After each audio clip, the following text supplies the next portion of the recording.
Here I have HONOR X7A, and today I'm going to show you how to enable power saving mode on this device.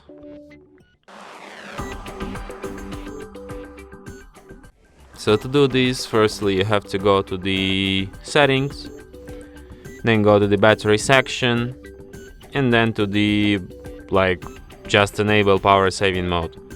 There's no special options of power saving here, so basically you can only switch it like this.